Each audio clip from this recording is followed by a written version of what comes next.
حضرت عمر کا نام کفر کے ایوانوں میں، جبر، ظلم، شرک کی وادیوں میں جب حضرت عمر کا نام بھی لیا جائے تو بے ایمان کانپنا شروع ہو جاتے۔ حضرت عمر فاروق رضی اللہ تعالی عنہ، حضرت عمر معمولی شخص نہیں، معمولی آدمی نہیں۔ کچھ لوگ صدیوں کے بعد پیدا ہوتے ہیں اور کچھ لوگ ایسے ہوتے ہیں جو ایک ہی بار پیدا ہوتے ہیں، ان جیسا دوسرا پیدا ہوتا ہی نہیں، دوسرا ان طرح کا پیدا ہوتا ہی۔ حضرت عمر رضی اللہ تعالیٰ عنہ جیسی شخصیات پیدا ہی نہیں ہوتی دوبارہ۔ سارے صحابہ در رسالت مآب پہ خود آئے۔ یہ وہ عظیم شخص ہے جسے اللہ کے محبوب نے اللہ سے مانگ کے لیا ہے، کہا اے اللہ یہ مجھے دے دے، اللہ سے مانگ کے لیا ہے۔ اس لیے صوفیاء کہتے ہیں کچھ مرید ہوتے ہیں، کچھ مراد ہوتے ہیں، کچھ مرید ہوتے ہیں، کچھ مراد ہوتے ہیں۔ مرید وہ ہوتا ہے جو چل کے آتا ہے، آ کے مرید ہوتا ہے۔ مراد وہ ہوتا ہے جسے کہا جاتا ہے کہ یہ کبھی میرا بن جائے نا، یہ کبھی آ جائے نا، میرا بن جائے، اس کو مراد کہتے ہیں۔ حضرت عمر مصطفیٰ کریم کی مراد ہیں، حضور کی مراد ہے۔ اللہم اعز الاسلام بے اسلام عمر ابن خطاب، اے اللہ اسلام کو عزت دے دے، میرے عمر کو کلمہ پڑھنے کی توفیق عطا فرما دے۔ اور کیسے دعا مانگی؟ او یار حضرت عمر کی تو اس فضیلت کا کوئی جواب نہیں دے سکتا، میرے رسول پاک علیہ السلام سب کے لیے ہی دعا مانگتے ہیں نا، حضور کی دعا عام ہے، لیکن مصطفیٰ کریم نے کعبے کا غلاف تھام لیا اور غلاف کعبہ کو حضور نے سینے سے لپٹایا اور سینے سے چمٹا کے کہا اے اللہ میں نے تو کبھی سوال ہی زیادہ نہیں کیے، میں کرنے آیا ہوں، مجھے عمر دے دے، عمر دے دے۔ حضور نے مانگ کے لیا۔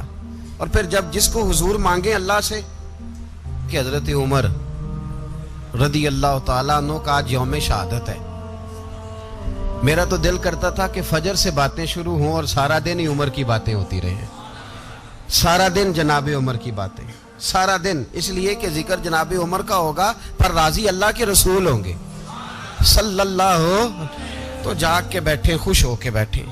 ہمارے ہاں منایا ہی نہیں جاتا، بابے اللہ کیتا ساؤن بھادروں اسو کتا تے منڈے جنوری فروری، تو اسلامی سال بھی گیا اور وہ تاریخیں بھی ساری گئیں۔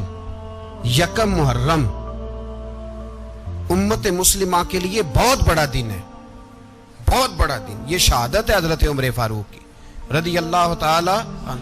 یہاں چھوٹی چھوٹی باتوں پہ گورنمنٹ چھٹی کرتی پھرتی ہے، چھوٹی چھوٹی باتوں، الیکشن ہو گیا تو چھٹی، فلاں جگہ پہ تھوڑا سا کسی نے خبر دے دی کہ کوئی پریشانی ہے تو چھٹی، فلاں جگہ یہ ہو گیا تو چھٹی، یہاں تک کہ فلاں وزیر صاحب فلاں علاقے میں آئیں گے تو سارے علاقے کو چھٹی۔ اور اب تو اس سے بڑا حال ہونے لگا ہے، اگر جن لوگوں کی سندھ میں حکومت ہے ان کے لیڈر کا دن آیا تو اس دن چھٹی، اور جن کی پنجاب میں حکومت ہے ان کا دن آیا تو چھٹی۔ ہمارا مطالبہ ہے حکومت پاکستان سے، اگر سر اٹھا کے جینا چاہتے ہو تو یکم محرم کو چھٹی کیا کرو، اگر سر اٹھا کے جینا چاہتے ہو تو یکم محرم کو چھٹی کرو جناب عمر کے دن، اور ملت کے جوانوں کو بتاؤ کہ اگر عزت کی زندگی جینا چاہتے ہو تو اس طرح جیو جس طرح فاروق اعظم جی کے گئے ہیں، عزت اور وقار کی زندگی۔ جمہوریت حضرت عمر سے سیکھنی پڑے گی، حکومت کرنے کے طریقے حضرت عمر سے، رعایا کو سیکھنا پڑے گا کہ امیر کس طرح بنایا جاتا ہے اور امیر کس طرح کے ہوتے ہیں۔ یہاں لوگ ہمیں یورپ کی مثالیں دیتے ہیں، لوگ یہاں ہمیں آ کر کے امریکہ کی مثالیں، انہیں کیا پتا حکومت کیا ہوتی ہے، وہ کہتے ہیں جی وہ سائیکل پہ جاتا ہے ان کا حکمران۔ میں نے کہا وہ سائیکل پہ جاتا ہے؟ میرے عمر فاروق مدینے سے مکے گئے تھے تو پیدل ہی حج کرنے چلے گئے، پیدل ہی۔ اور جناب عمر فاروق رضی اللہ تعالیٰ عنہ عید کی نماز پڑھانے گئے، عید کی نماز عمر خطبہ عید دینے گئے۔ اور اس زمانے میں کون سا غریب ہے جو ننگے پاؤں جاتا ہو؟ کون سا غریب ہے جو مسجد ننگے پاؤں جاتا ہو؟ لوگوں نے تو 3 قسم کی چپلیں رکھی ہوئی ہیں، ایک مسجد جانے کی علیحدہ ہے، گھر پہننے کی علیحدہ ہے، شادی بیاہ پہ جانے کی چپل علیحدہ ہے، حضرت عمر فاروق رضی اللہ تعالیٰ عنہ نکلے عید کا خطبہ دینے کے لیے، تو بیوی سے کہنے لگے جوتا، اس نے کہا صاحب اتنی دفعہ ٹوٹا ہے اب گانٹھا نہیں جا سکتا، اتنی دفعہ ٹوٹا ہے کہ اب دوبارہ پیمند نہیں لگ سکتے۔ تو حضرت عمر کہنے لگے چل کوئی حرج نہیں، بغیر جوتے کے ننگے پیر ہی چلتے ہیں، کوئی حرج نہیں۔ تو کہنے لگے لوگ کیا کہیں گے؟ فرمایا چپ کر، لوگ جس دن عمر نے یہ دیکھ لیا نا لوگ اس کے بارے میں کیا کہتے ہیں، اس دن عمر عمر نہیں رہے گا۔ تو کہا پھر آپ کا نظریہ کیا ہے؟ فرمایا میرا نظریہ یہ ہے کہ رب رسول میرے بارے میں کیا کہتے ہیں، لوگوں کا کیا ہے، لوگ کل کسی کے بارے میں کچھ کہتے ہیں اور پرسوں کچھ کہتے ہیں، میرا نظریہ یہ ہے کہ رب رسول میرے بارے میں ننگے پیر عمر جا رہے ہیں۔ کون جی؟ میں بڑا ماڑا۔ اچھا جناب، کیا غربت ہے؟ 10 قسم کے جوڑے لٹکے ہوئے ہیں کمرے میں، اور پہننے کی فرصت نہیں، سویرے کیا پہننا ہے، شام کیا پہننا ہے، 15 سوٹ کٹھے استری ہو کے لانڈری والا بھیج رہا ہے، اور تو غریب ہے، تو بہت بڑا غریب ہے۔ اس لیے کہ غربت پیسوں کی وجہ سے نہیں ہوتی، غربت تو دل کی ہوتی ہے۔ تو واقعی بڑا غریب ہے اور تو غریب ہی رہے گا۔ امیر تو عمر فاروق تھے جو ننگے پاؤں چلے گئے عید کی نماز پڑھانے، تو رستے میں جو ملا کہنے لگا عمر جوتا تو پہن لو۔ فرمایا تمہیں عمر کا جوتا نہ پہننے کا نقص تو نظر آیا ہے، کوئی حرج نہیں، اگر عمر کو کبھی بتانا ہوا تو وہ والا نقص بتانا جو عمر کی سیرت میں پیدا ہو، کردار میں پیدا ہو، وہ والا نقص بتانا، یہ چھوڑو جوتے آتے جاتے رہتے۔ ننگے پاؤں گئے، پاؤں دھوئے، نماز پڑھائی، لوٹ آئے۔ او بھائی یہاں تو ہمارا بناؤ سنگار اترنا، جتنی توجہ کپڑوں کی طرف ہے اتنی توجہ کبھی ہماری علم کی طرف ہوتی نا، جتنا ذوق شوق ہمارا بناؤ سنگار کی جانب ہے، اتنا بناؤ سنگار کبھی ہمارا اخلاقیات کی جانب ہوتا تو معاملات بڑی حد تک سنورے ہوئے ہوتے۔ حضرت سیدنا فاروق اعظم رضی اللہ تعالی اپنی زندگی کو ترتیب دیا، ایک دن بھی خلافت نہیں مانگی اللہ سے۔ حضرت عوف بن مالک اشجعی ایک صحابی ہیں، حضرت عوف بن مالک رضی اللہ تعالیٰ عنہ فرماتے ہیں کہ جناب ابو بکر صدیق کا زمانہ تھا تو میں نے خواب دیکھا، میں نے خواب میں جناب عمر کو دیکھا، اور میں نے دیکھا کہ کوئی کہنے والا کہہ رہا ہے کہ عمر وہ ہے کہ اللہ کے رستے میں کوئی اسے جتنا مرضی برا بھلا کہے یہ پرواہ نہیں کرتا۔ کس کے رستے میں؟ بولے سارے۔ اس کا مطلب ہے اللہ کے رستے میں لوگ برا بھلا بھی، قرآن مجید نے کہا وَلَا يَخَافُونَ لَوْمَةَ لَائِمٍ، کچھ لوگ ایسے ہیں جو برا بھلا کہنے والوں کی پرواہ نہیں کرتے۔ آپ یقین کریں اگر پرواہ شروع ہو جائے نا تو دین کا کام ختم ہو جائے، نہ کوئی تقریر کرے، نہ کوئی تدریس کرے، نہ کوئی پیری مریدی کرے، ختم ہو جائے اگر باتوں کی پرواہ ہو۔ لیکن وہ پرواہ، حضرت عوف بن مالک اشجعی کہتے ہیں میں نے خواب میں دیکھا کہ عمر وہ ہے جو کسی کی پرواہ، اور دوسری بات میں نے یہ دیکھی کہ عمر خلیفہ بنے گا، اور تیسری بات میں نے خواب میں یہ دیکھی کہ عمر شہید بھی کیا جائے گا، عمر شہید بھی ہوگا۔ یہ میں نے 3 باتیں خواب میں دیکھی۔ فرماتے ہیں میں نے آ کے خواب حضرت ابو بکر صدیق کو سنائی، وہ خلیفہ تھے، وہ کہنے لگے ٹھہر جا میں عمر کو بلاتا ہوں، اس کے سامنے دوبارہ سنانا، اس کے سامنے۔ فرماتے ہیں میں نے بلایا حضرت عمر فاروق کو، آ کے بیٹھے، خواب شروع ہوا۔ کہا ایک بات تو میں نے یہ دیکھی کہ آپ ملامت کرنے والے کی پرواہ نہیں کرتے، دوسرا آپ خلیفہ بنے گے۔ جناب عمر کہنے لگے چپ کر، ابو بکر کے سامنے ہی کہہ رہا ہے، چپ کر، خلیفہ کے سامنے ہی کہہ رہا ہے۔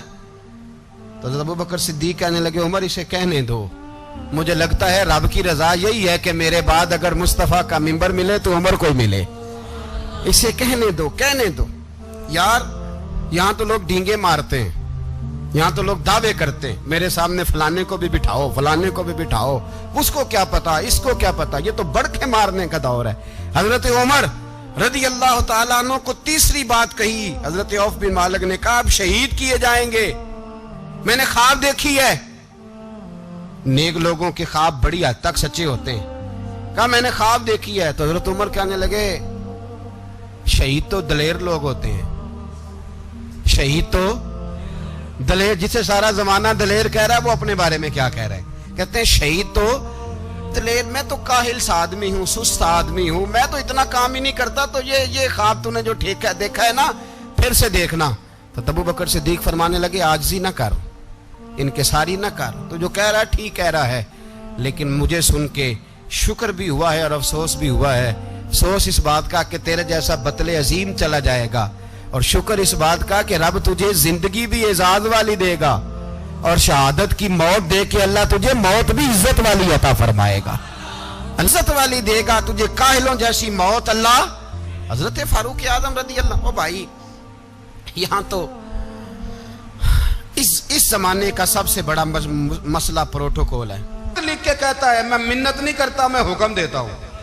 اتنا تگڑا بندہ جنگ قادسیہ کے لیے حضرت سعد بن ابی وقاص کو بھیجا، فتوح شام پڑھ کے دیکھیں۔ حضرت عمر بڑے پریشان ہیں، اتنے دن ہو گئے کوئی رپورٹ ہی نہیں آئی۔ اب تو موبائل ہے نا، تو ایک منٹ کی رپورٹ لیں آپ، بلکہ آپ ایک منٹ کی فوٹو لیں، آپ رپورٹ تو دور رہ گئی۔ حضرت عمر فاروق رضی اللہ تعالیٰ عنہ بڑے پریشان ہیں کہ قادسیہ میں حضرت سعد بن ابی وقاص کے ساتھ لوگ جہاد کرنے گئے، رپورٹ کوئی نہیں آ رہی۔ اتنے پریشان تھے کہ باہر نکل کے نا اس رستے پہ بیٹھ جاتے جو رستہ قادسیہ کی طرف سے آتا تھا، جو بھی آتا جاتا پوچھتے جنگ کے کیا حالات ہیں۔ ادھر جب اللہ نے فتح دے دی نا، تو حضرت سعد بن ابی وقاص رضی اللہ تعالیٰ عنہ نے ایک قاصد کو خط دے کے بھیجا، کہنے لگے عمر کے پاس جاؤ، انہیں اطلاع دو کہ الحمدللہ اللہ نے اسلام کو فتح عطا کر دی۔ یہ حضرت عمر کو جا کے دینا، وہ بڑے پریشان ہوں گے۔ وہ جو اس زمانے میں اس طرح ہوتا تھا کہ کئی دور دور سے صحابہ جو دوسرے شہروں کے ملکوں کے رہنے والے ہوتے تھے، وہ بھی آ کے شامل ہو جاتے تھے جہاد میں۔ کوئی ایک دفعہ مدینے آیا، کوئی 2 دفعہ آیا، پھر اپنے اپنے علاقوں میں۔ بہت سارے لوگوں نے زیادہ دفعہ حضرت عمر کو دیکھا بھی نہیں تھا۔ وہ جو قاصد خط لے کے آیا تھا نا، اس نے 1 دفعہ دیکھا تھا، حضرت عمر بوڑھے ہو گئے، وہ پہچانتا نہیں تھا۔ ادھر سے وہ خط لے کے آ گیا، حضرت عمر مدینے سے باہر نکل کے اس روڈ پہ بیٹھے تھے جو قادسیہ سے آتا تھا۔ جب وہ اس آدمی کو آتے دیکھا تو حضرت عمر اٹھ کے کھڑے ہو گئے، فرمانے لگے قادسیہ سے آ رہے ہو؟ وہ کیا کہتا ہے؟ پھٹے پرانے کپڑے، ٹوٹے ہوئے جوتے، سر پہ پرانی پگڑی، کہنے لگے غلام مدینے کے رہنے والے ہو؟ حضرت عمر کہنے لگے ہاں مدینے کا ہوں۔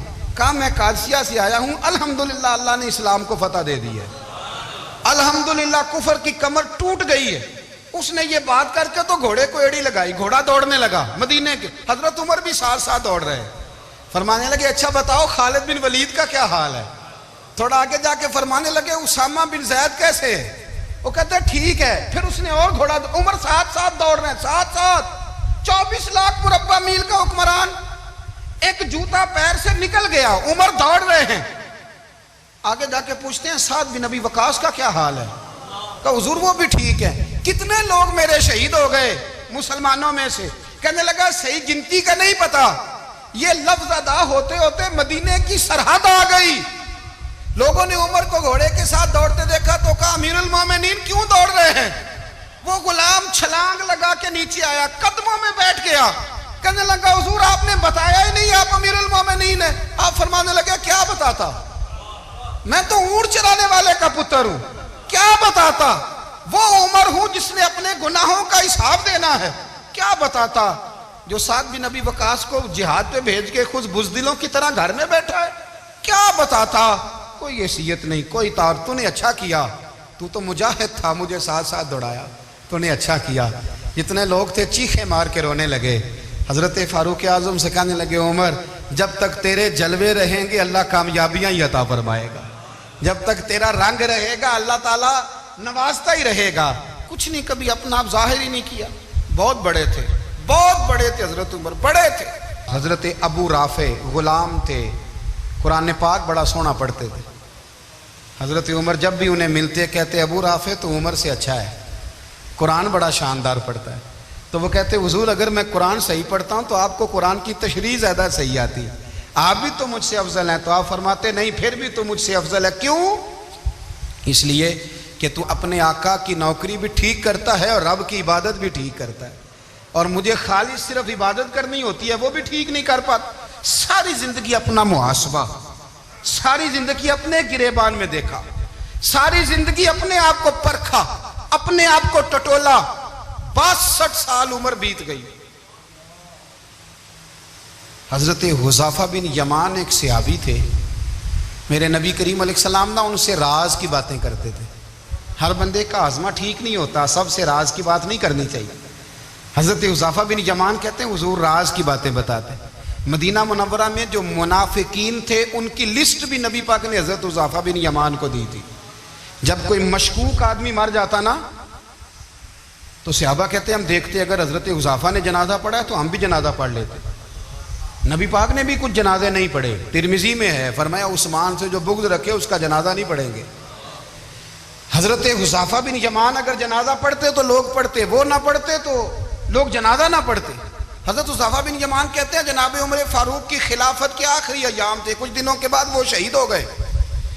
فرماتے آدھی رات کا وقت تھا، میں گھر میں سویا تھا بڑا بے فکر، اچانک میرے دروازے پہ دستک ہوئی، میں گھبرا کے اٹھا، اتنی رات کو کون آیا؟ کہتے ہیں قربان جاؤں، دروازے پہ گیا تو امیر المومنین فاروق اعظم دروازے پہ۔ میں نے کہا عمر کوئی حکم تھا تو مجھے بلا لیتے۔ کہنے لگے میں نا امیر بن کے نہیں آیا، تیرا ویر بن کے آیا ہوں۔ امیر المومنین کی حیثیت سے سرکاری کام سے بلاتا تو وہاں بلاتا، مجھے ایک ذاتی کام پڑ گیا۔ کہتے میں نے عمر کو گھر کی اندر بلا کے چارپائی پہ بٹھایا، میں نے کہا حضور میں غریب آدمی میں کیا آپ کے کام آ سکتا ہوں؟ تو کہتے ہیں انہوں نے نا مجھے ساتھ بٹھا لیا، پھر میرا ہاتھ پکڑ لیا، کہنے لگے تو عمر کو جانتا ہے؟ عمر جھوٹ نہیں بولتا۔ تو جانتا ہے؟ عمر وعدوں کا پکا ہے۔ کہا حضور جانتا ہوں۔ کہا میں اس وقت آیا ہوں جب دیکھ بھی کوئی نہیں رہا۔ حضرت حذیفہ بن یمان کہتے ہیں پریشان ہو گیا، حضور پہلیاں نہ بجھوائے، مہربانی کریں بتائیں کدھر آئے ہیں؟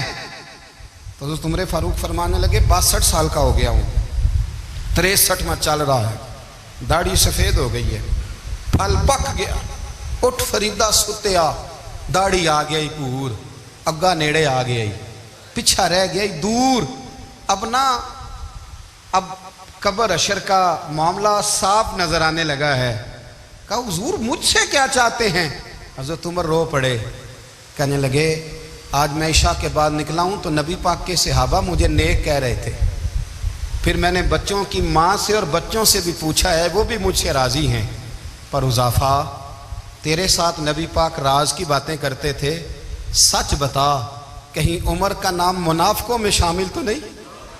سچ بتا ان منافقین میں تو شامل نہیں، کہیں اوپر سے تو نہیں سارا کچھ؟ حضرت حذیفہ بن یمان کہتے ہیں میں باپ کے مرنے پہ اتنا نہیں رویا جتنا عمر کے سوال پہ رویا۔ میں قدموں میں بیٹھ گیا، میں نے کہا نہیں عمر یہ تو میں نے نہیں سنا، لیکن یہ میں نے نبی پاک سے ضرور سنا ہے کہ میرے بعد اگر کوئی نبی ہوتا تو عمر ابن خطاب ہوتا۔ یہ میں نے اپنے کانوں سے سنا ہے کہ عمر جس گلی سے گزرے شیطان رستہ بدل جاتا ہے۔ کہ نبی کریم علیہ السلام نے فرمایا کہ جبریل امین 950 سال میرے عمر کی شان بیان کریں تو عمر کی شان ختم نہیں ہوتی۔ 950 سال اگر حضرت جبریل بھی بیان کریں تو یہ مقام ہے سیدنا فاروق اعظم کا۔ اللہ تبارک و تعالیٰ نے جس طرح سارے نبیوں میں شان حضور کو عطا فرمائی، اسی طرح تمام نبیوں کے حواریوں میں سب سے زیادہ شان حضور کے غلاموں کو عطا فرمائی۔ قرآن مجید میں اللہ کریم نے فرمایا یا ایھا الذین آمنوا قوا انفسکم واہلیکم نارا، فرمایا اے ایمان والو خود بھی جہنم کی آگ سے بچو اور اپنے گھر والوں کو بھی دوزخ کی آگ سے بچاؤ۔ حضرت عمر فاروق نے جب یہ آیت نازل ہوئی تو فوراً عرض کیا یا رسول اللہ صلی اللہ علیہ وسلم اس کا کیا مطلب ہے کہ خود بھی دوزخ کی آگ سے بچو اور اپنے گھر والوں کو بھی بچاؤ؟ تو نبی کریم علیہ السلام نے فرمایا عمر اس کا مطلب یہ ہے کہ جن چیزوں کا اللہ رسول تمہیں حکم دیتے ہیں تم اپنے گھر والوں کو ان چیزوں کا حکم دو، اور جن چیزوں سے اللہ رسول تمہیں منع کرتے ہیں تم اپنے گھر والوں کو بھی ان چیزوں سے منع کرو۔ حضرت عمر فاروق کی زندگی میں جو چیز آپ کو بہت زیادہ ملے گی نا وہ یہ ہے کہ آپ نے جتنا کڑا احتساب محاسبہ باہر والوں کا کیا ہے نا اس سے زیادہ بڑھ کے اپنا اور اپنے گھر والوں کا کیا ہے۔ یہ بڑا عجیب معاملہ ہے کہ ہم جتنے لوگ ہیں ہمارا معیار یہ ہے کہ سامنے والا غلط ہے اور میں ٹھیک، یعنی دوسرے کا بچہ گلی میں نظر آ جائے تو اس کی غلطیاں نکلنی شروع ہو جائیں گی، اور میرا بچہ سارا شہر گھوم آئے ایک ٹائر پہ موٹر سائیکل پہ تو ہم کہتے ہیں کہ ابھی بچہ ہے، انشاءاللہ سیانا ہو جائے گا۔ اگر ابا جی آج تک سیانے نہیں ہوئے کہ اس کو سمجھا لیں تو پھر بیٹے کا سیانا ہونا تو ہو سکتا ہے کہ وہ 60-70 سال لگ ہی جائیں۔ گھر کے اندر جب تک توجہ نہیں ہوتی، اور سب سے پہلے جب تک اپنی ذات پر توجہ نہیں ہوتی، میں کہا کرتا ہوں کہ باہر لیکچر چلتا ہے، گھر میں عمل چلتا ہے۔ لیکچر باہر چلتا ہے، گھر کے اندر عمل چلے گا۔ باہر تو آپ نے کہہ دیا نماز پڑھا کرو، ختم ہو گئی بات، لیکن گھر میں بچے نماز تب پڑھیں گے جب ان کے والد نماز پڑھیں گے۔ گھر میں کہہ دیا پردہ کرو، پر گھر میں بچیاں پردہ تب کریں گی جب ان کی اماں پردہ کرے گی۔ گھر کے اندر عمل چلتا ہے، باہر تو چلو بات بھی چل جاتی ہے۔ تو والد کا جب تک کردار بچے نہیں دیکھتے جب تک، اتنی دیر تک ان کا تبدیل ہونا ممکن نہیں ہوتا۔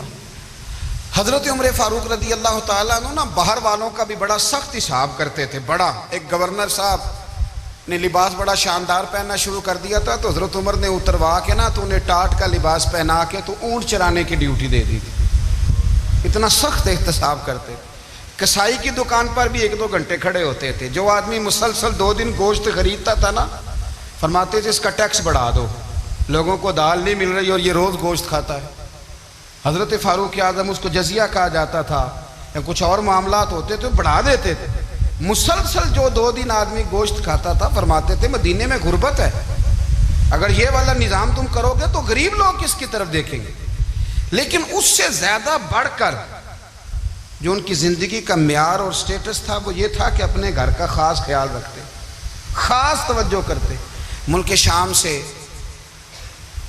اور ایران سے کچھ لوگ آپ کی خدمت میں آئے، تو وہاں سے کچھ کنیزیں بھی آئیں، ان کے بادشاہ کا پیغام لے کے۔ شاہ ایران کی کنیز کو ملکہ نے کہا کہ نا حضرت عمر کی زوجہ کو دیکھ کے آنا ذرا کس طرح کی ہے۔ ہمارے ملک میں کیا کہتے ہیں؟ خاتون اول، باقی سارے دوؤں میں خاتون اول، ذرا خاتون اول کو دیکھ کے آنا۔ تو وہ جب آئی نا گھر میں ملنے، تو کہا کہ مجھے میری ملکہ نے کہا تھا کہ عمر کی زوجہ سے، اہلیہ سے ملاقات کر کے آنا۔ تو حضرت عمر کی اہلیہ نے نا ایک جوڑا کپڑوں کا دے دیا ملکہ کے لیے، اور ایک خوشبو کی شیشی دے دی۔ اب جب وہ تحفے وہاں گئے تو اس ملکہ نے نا کچھ سونے کا سامان بھیجا، کچھ زیورات بھیجے، کچھ تحائف بھیجے۔ جب حضرت عمر کے گھر آئے نا، وہ خادم لے کے آیا، اس نے کہا جی آپ کی اہلیہ نے تحفے بھیجے تھے، تو جواب میں شاہ ایران کی بیوی نے، یہاں جس ملک کا وہ سفیر تھا، انہوں نے بھی یہ بھیجے۔ تو حضرت عمر فاروق نا وہ تحفے لے کے گھر گئے، تو جا کے کہنے لگے اپنی اہلیہ سے، یہ تو کب سے تحفے تحائف بھیجنے لگ گئی ہے؟ یہ کب سے نظام شروع ہو گیا؟ تو کہ حضور تحفہ دینا لینا تو ٹھیک ہے، سنت ہے، محبت بڑھتی ہے، تو یہ کوئی قباحت نہیں، اور میں نے اپنی ذاتی استعمال کے لیے جو چیزیں رکھی تھی وہ میں نے دی ہیں۔ تو حضرت عمر فاروق رضی اللہ تعالیٰ عنہ فرمانے لگے ہم نے کسی ملک کے ساتھ اور اس کے بادشاہ کے ساتھ ذاتی تعلق نہیں بنانا، تعلق جو بھی بنے گا رسول اللہ کے دین کی برکت سے بنے گا۔ ذاتی رشتے نہیں ہم نے قائم کرنے، ذاتی۔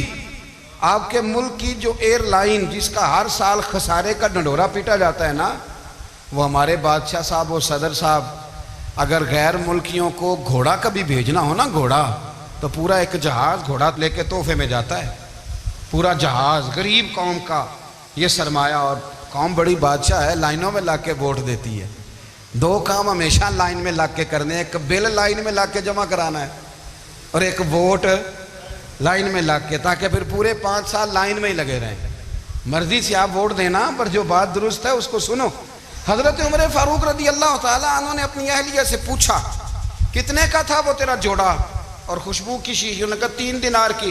فرمایا یہ 3 دینار تیرے، اور باقی جو تحفے آئے ہیں وہ تو خود کہہ، چونکہ اس نے تیرے نام بھیجے ہیں، تو کہہ کہ میں مال غنیمت میں دیتی ہوں، تو کہہ میں مسلمانوں کو کہہ۔ تو زوجہ ہنس پڑی، کہنے لگی میں نہ بھی کہوں تو مجھے کہنا تو پڑے گا ہی، کہنا تو میں نے ہے ہی، کیونکہ سامنے عمر فاروق ہیں، لہذا فرمایا کہہ دیتی ہوں میں نے دیا خزانے کو۔ حضرت عمر نے جمع کرا لیا۔ میں یہ کیا بات ہوئی؟ میرے گھر والے جو مرضی کریں، ان کا معیار زندگی جس طرح کا مرضی ہو۔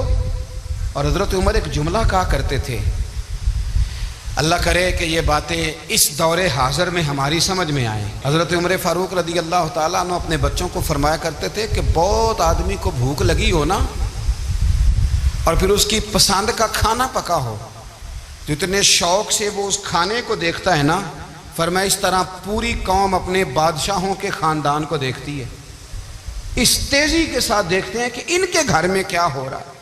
ان کا معیار زندگی کیا ہے، ان کا سٹیٹس کیا ہے؟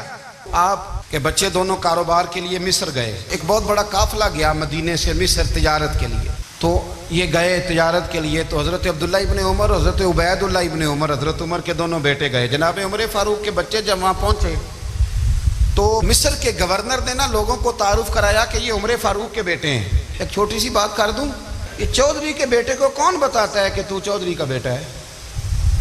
باہر والے بتاتے ہیں، گھر والے۔ اور سیٹھ صاحب کے بیٹے کو کون بتاتا ہے کہ تو سیٹھ صاحب کا بیٹا ہے؟ اور مالک کو کون بتاتا ہے کہ تو مالک کا بیٹا ہے اور یہ کرایہ دار ہے؟ یہ کون بتاتا ہے؟ یہ سوچ ہم دیتے ہیں بچوں کو۔ چودھری اور کمی کی سوچ، امیر اور غریب کی سوچ، مالک اور کرایہ دار کی سوچ، گھر کے مالک کی اور کام کرنے والے کی سوچ، یہ ہم دیتے ہیں۔ یاد رکھنا، یہ ہم دیتے ہیں، یہ ہمارا مزاج ہے، یہ باہر سے نہیں آتی۔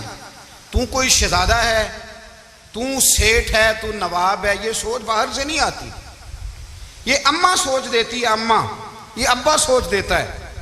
اور پھر جب تباہی اترتی ہے تو اس کے ذمہ دار بھی باہر والے نہیں ہوتے، گھر والے ہوتے ہیں، گھر والے۔ ہمارے بچوں کی طبیعتوں پر زیادہ نقش باہر والوں کا نہیں ہوتا، گھر والوں کا ہوتا ہے، یاد رکھیے گا۔ حضرت عمر فاروق رضی اللہ، بچے ہیں، شہزادے ہیں، وہ کاروبار کرنے گئے اور وہاں بتایا گورنر صاحب نے کہ یہ فاروق اعظم کے بچے امیر المومنین کے۔ لوگوں نے ان سے زیادہ مال خریدا، تجارت میں زیادہ نفع ہوا۔ ظاہر ہے کہ وہ آپ کے جو اللہ خیر کرے حکمران ہیں، ان کے کاروبار کتنے ملکوں میں ہیں، کس بنیاد پر ہیں؟ وہ صرف اس بنیاد پر کہ وہ حکمران رہے، ان کے لیے آسان تھا بڑے لوگوں سے تعلقات بنانا۔ حضرت عمر فاروق رضی اللہ تعالیٰ عنہ کے بچے ڈھیروں مال کما کے جب واپس آئے نا، تو حضرت عمر سے آ کے بچوں نے بطور محبت کا، ابا جی اللہ نے بڑا ہی فضل کیا ہے، بڑا مال کمایا الحمدللہ، یہ دیکھیں کتنا نوازا ہے۔ تو حضرت عمر کہنے لگے سارے قافلے نے اتنا ہی کمایا ہے؟ سارے قافلے نے اتنا ہی کمایا ہے؟ کہ حضور نہیں، سارے قافلے نے اتنا نہیں کمایا، سب کو اتنا نہیں ملا۔ وہ تو وہاں گورنر صاحب نے لوگوں کو تعارف کرایا تھا کہ یہ عمر کے بچے ہیں، تو لوگوں نے پھر ہم سے بڑا ہی خریدا۔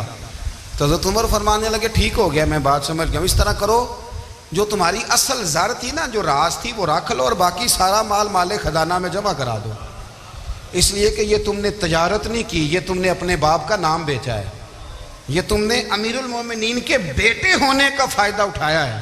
فرمایا یہ تمہارا نہیں حق، یہ مسلمانوں کا ہے، اس لیے کہ یہ مال تم نے محنت سے نہیں کمایا، یہ باپ کی کرسی کا فائدہ اٹھایا ہے۔ اور فرمایا اگر تم نے مال جمع نہ کرایا تو میں مال بھی لے لوں گا زبردستی اور کوڑے بھی ماروں گا، ڈبل سزا دوں گا، مرضی سے جمع کراؤ گے تو کوڑوں سے بچ جاؤ گے۔ بڑے بیٹے نے تو جمع کرا دیا، تو چھوٹا تھوڑا پریشان ہوا، تو حضرت عبداللہ ابن عمر چھوٹے بھائی کا ماتھا چوم کے کہنے لگے بیٹے چپ کر کے جمع کرا، یہاں بھی فخر کر کے ہم عمر کے بیٹے ہیں، اور قیامت میں بھی فخر کریں گے کہ ہم فاروق اعظم کے بیٹے ہیں۔